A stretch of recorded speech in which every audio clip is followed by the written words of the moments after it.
Section 1. You will hear a conversation about travel. First, you have some time to look at questions 1 to 4.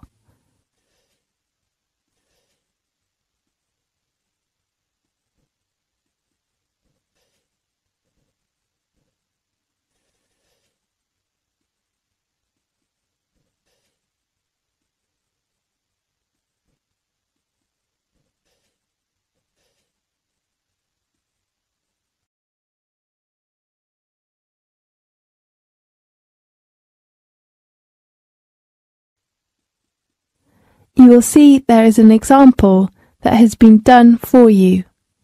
On this occasion only, the conversation relating to this will be played first. Good afternoon, the Australia Travel Agency. How can I help you? Good afternoon. I'd like to know some information about trips to different resorts.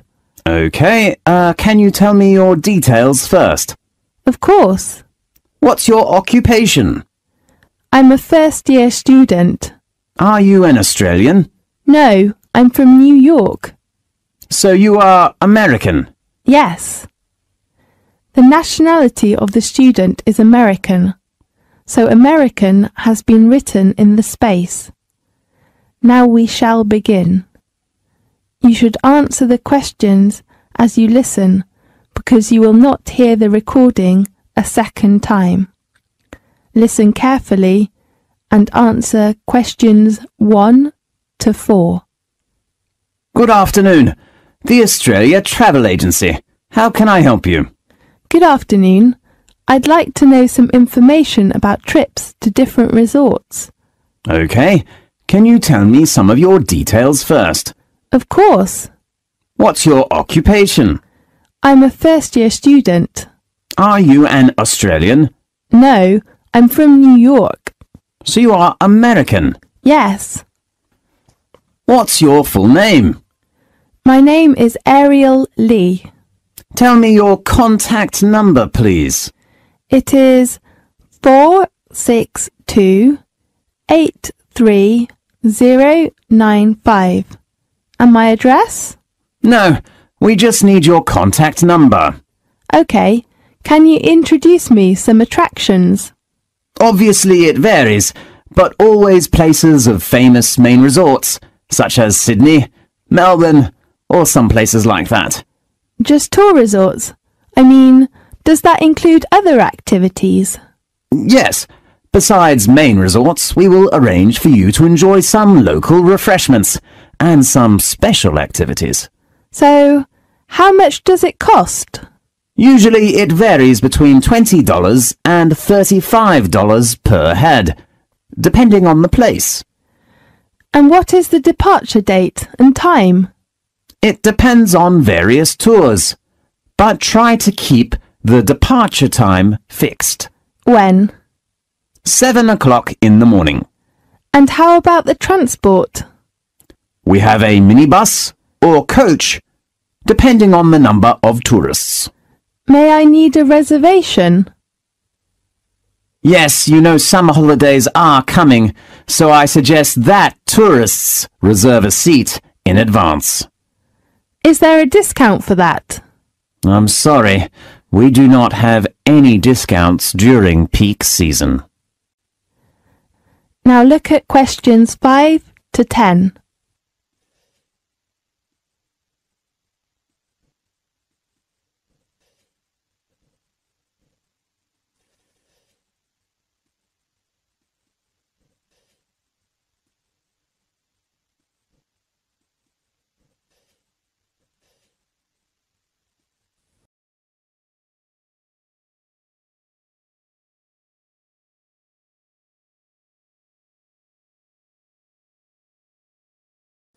Now listen carefully and answer questions 5 to 10.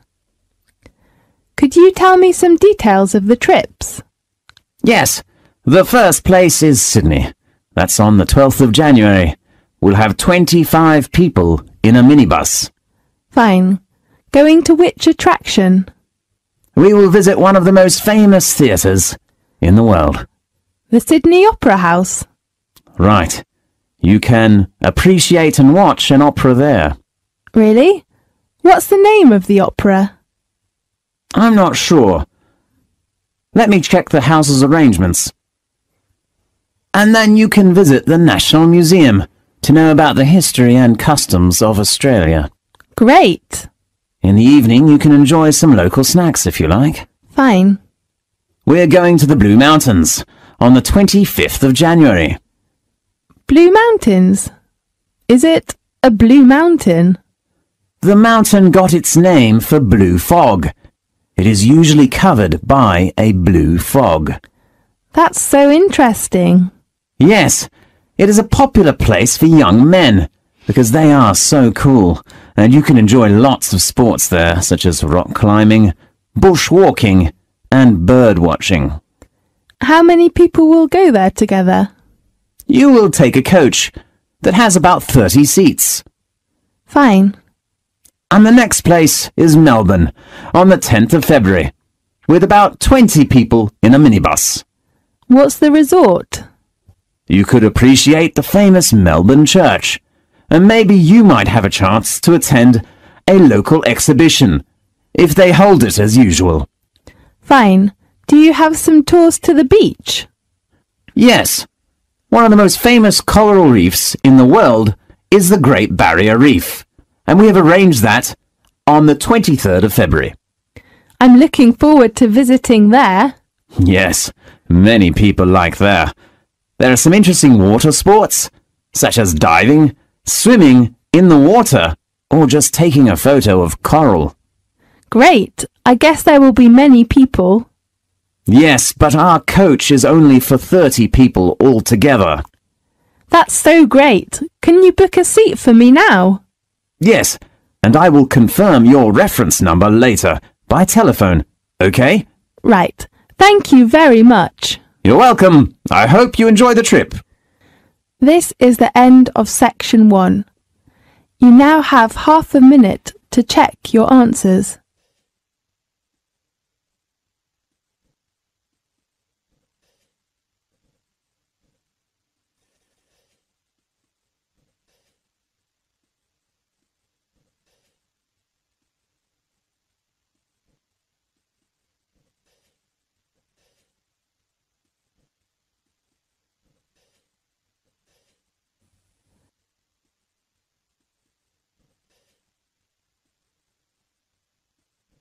Now turn to section 2. Section 2. You will hear a conversation in a bank. First, you have some time to look at questions 11 to 15.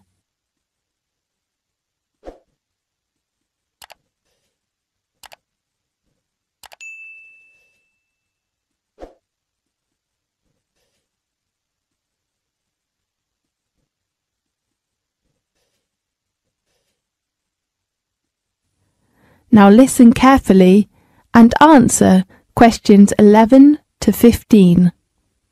Good morning. I'd like to open a bank account, please. Good morning. What kind of account do you want to open? I'm not sure. Perhaps you can give me some suggestions. I only want to deposit money in the bank and pay all kinds of bills easily. Fine. I've got the application form here. First of all, can I have your full name, please?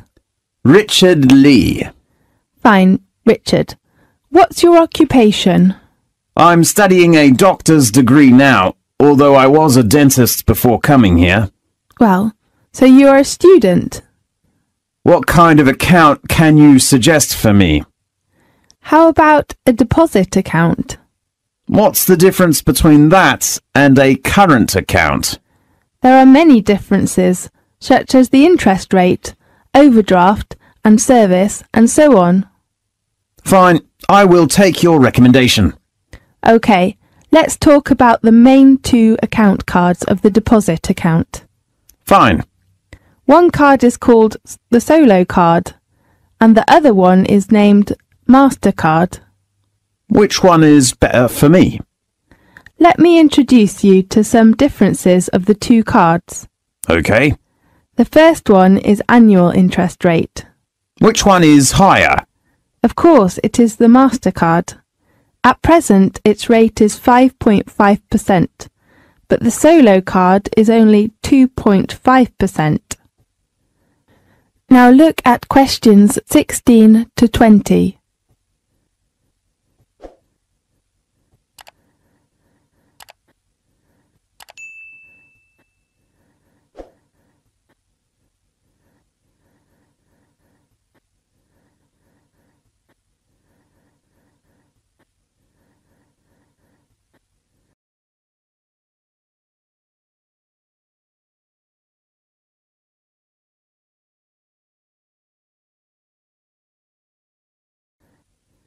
Now listen carefully and answer questions 16 to 20.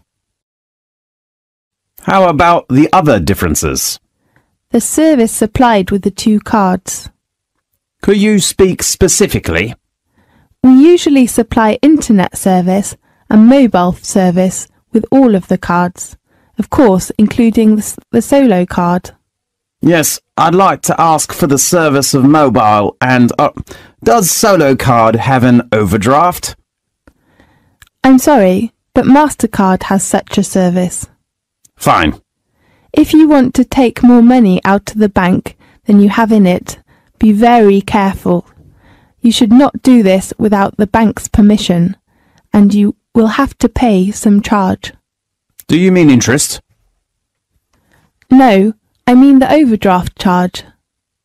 How much is that charge?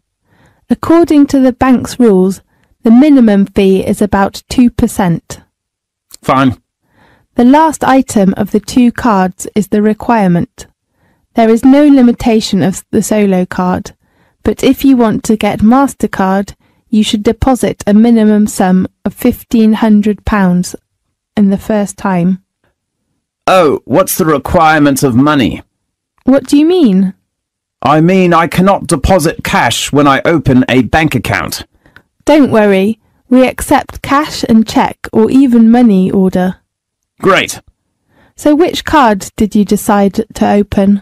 I'd like to open the MasterCard. A good choice.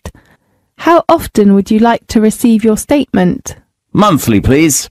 OK, the last one you should know is the opening time. Banks usually open from 9 a.m. until 4:30 p.m. from Monday to Friday, but most branches open until 3:30 p.m. on Saturdays. OK, I see. Thank you very much. You're welcome. This is the end of section 2. You now have half a minute to check your answers.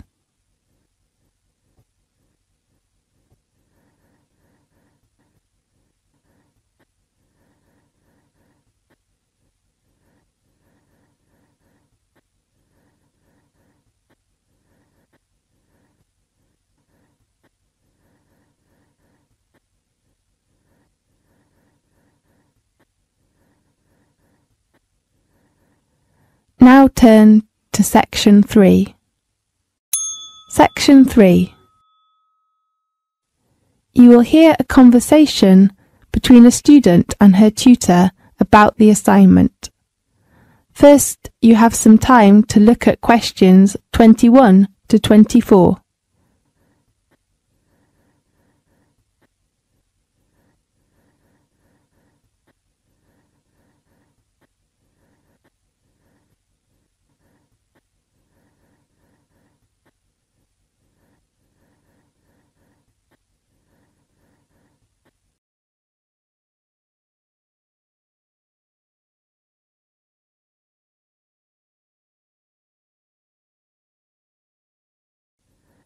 Now listen carefully and answer questions 21 to 24.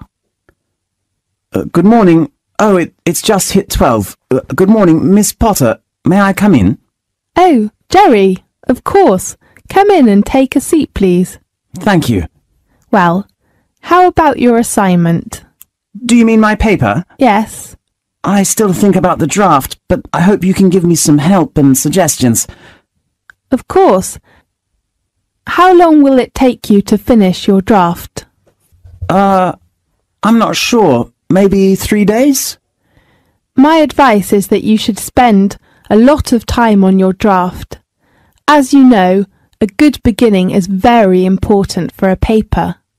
A good draft can help you outline your paper and even benefit your argument. Okay, I will try my best to write up my work. Miss Potter, how many parts are in the paper? Generally speaking, there are 4 parts and references. So there are 5 parts. Right. Contents, introduction, main body. And conclusion? Yes, and a bibliography. So how about the word limitation of my paper? According to the requirements, you have to write at least 3,000 words, and not over 5,000. Okay, 3 to 5,000. Right. How about your research? I haven't begun to do the research. Why? Because I'm not sure about the research method. I cannot decide to use which one now. I remember I suggested you to use the method of interview. Yes, but I think maybe questionnaire is better for my work. Really? Tell me your reason.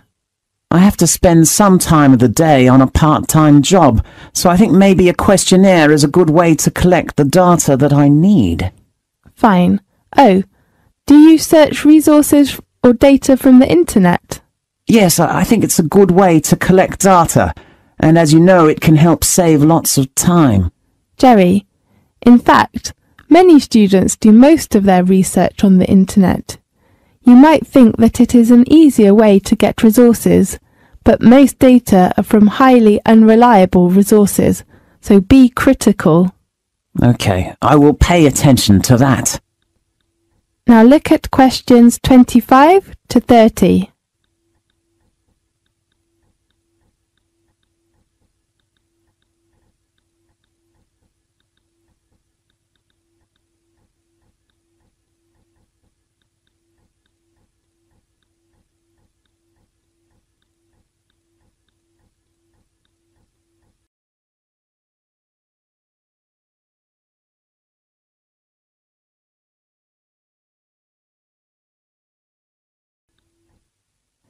Now listen carefully and answer questions 25 to 30.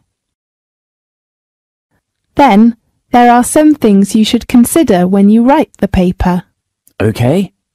Be careful with your references and quotations, and do not share other people's work. You should write clearly about reference books, and do not forget to acknowledge the original writers. Otherwise, you will be failed for plagiarism. Okay, I've got it. The other point is... Deadline? No, deadline is the date of handing in your work. You'd better hand it in on time. But if you have a reasonable excuse, you can ask for an extension. Fine. Sorry to interrupt you. That's okay. The other point you should pay attention to is your research data. Okay, I will write them clearly. Oh, Miss Potter, could you recommend to me some good reference books about the topic of my paper? Fine. Let's check the reference book list.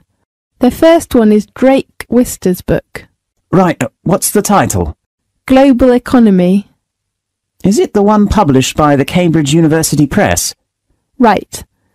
And I think Victoria Smith's book is a good choice. What's that title? The Strategy of Marketing. And which publisher? London Press. Fine, and how about others? The book called The Economics Tendency is a good one for your paper. Really? And the writer and the publisher? The writer is Hilary Justice, and the publisher is Oxford University Press. Can I borrow it from the library? Of course. Great. And the last one that is helpful to your work is the book of William Hanna. How do you spell the surname? Hanna. Okay, and the title of this book? Business Management, published by Cambridge University Press. Okay. But you cannot borrow the book from the library. Why? Because it belongs to the closed reserve. You have to read it in the library. OK, thank you very much. You're welcome. This is the end of section 3. You now have half a minute to check your answers.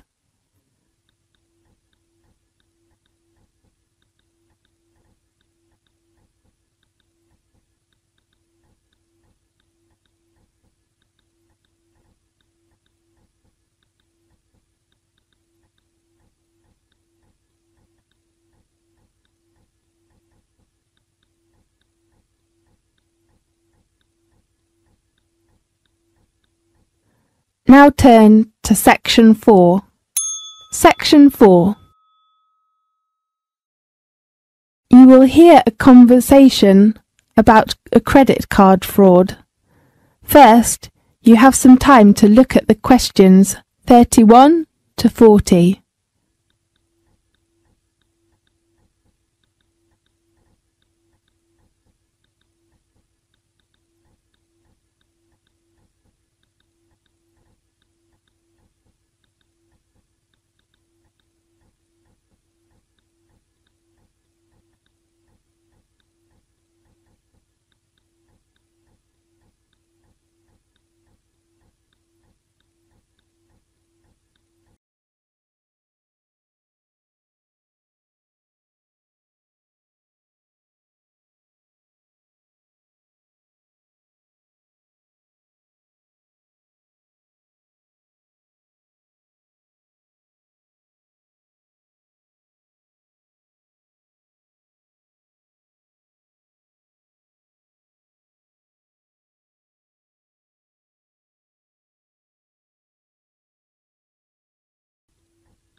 Now listen carefully and answer questions 31 to 40. Hello. In today's programme, we have invited Ken Farrow, Head of Financial Crime at Lloyds TSB, to introduce some information about credit card fraud. Welcome, Farrow. Thanks, Catherine. Has a chip and PIN given new chances for thieves to steal the details of our credit cards? Maybe. In the past, there has been typically 50,000 or 60,000 ATMs in the UK where people's PIN could be collected, and now there's hundreds of thousands of points of sales terminals. It's a fraud where criminals capture details and then make a magnetic stripe card copy. How easy is it to do this? One way is to modify a terminal, so that's what's happening often in the past with cash machines. The same can be done for chip and PIN terminals. The other way is to replace it with an entire counterfeit. There have been incidences in America and in Europe with entire fake ATMs being set up. The last way is to set up a concealed camera and have somebody using sleight of hand to swipe your card through another machine so that you don't even need to modify the main machine. If someone decided to set up a little device to modify one of these handheld PIN pads, how easy would that be to do? Usually it wouldn't be technically too hard. You just need about £100 to prepare for some equipment and raw parts. But it would take some engineering time and effort. The terminals themselves have a function of tamper resistance. If you try to open the casing, the machines will shut down and make them inoperative. But there's only so much they can do against a persistent attacker, compared with an ATM. Well, once a card is copied and the PIN is obtained, crooks can make a fake card and use the PIN to withdraw money. Do all cash machines accept these cards in the UK? Cash machines in the UK may not accept these cards, but many machines abroad will. Why? It depends on our radar. We can obviously know what they are doing while criminals can't break the chip at the moment. So what they're doing is to use the old method to skim the magnetic strips on the cards. However, they've realized that they cannot succeed in the UK, so they go on to the continent and to other countries in the Far East and use them where ATMs are not secured for chip use. Right, so they can take the old style card and use it abroad and get the cash out more easily. That's right. There is a magnetic strip attached to the card for customers who are travelling. So what are you doing about this increase of use in foreign cash machines of cards that have been stolen here? What we're doing is to gradually extend our security blanket. That means we will monitor the card usage, whether it's in the UK or abroad. If we feel there's something wrong, we will contact and confirm with the customer. We're up against organised crime, and organised crime is trying to get one step ahead of us, and we're trying to keep one step ahead of them. Yes. How does security work in UK machines? Because sometimes fake cards will work there as well, won't they? When a bank is looking at its arrangements, it has to balance up convenience to customers with security. Yes. So what are you doing to make things more secure? I think the chip and the pin situation has really improved. And if you look at the figures, in fact, hard fraud has dropped by 24% over the last period. I think you can say this program has done well. Yes, I can see the figures, but there has been a huge amount of coverage in the press this week. Some banks have stopped using pins. Doesn't that decrease the public's trust in this new system? And some people even think the new system is designed for new fraud. I don't think so. I'm not going to comment on particular cases. What I would say is that usually the evidence of crime has always been with the old technology, not with the new. So new technology seems to be working well. That's right. OK, thanks for your professional introduction. See you next time. See you. This is the end of section 4. You now have half a minute to check your answers.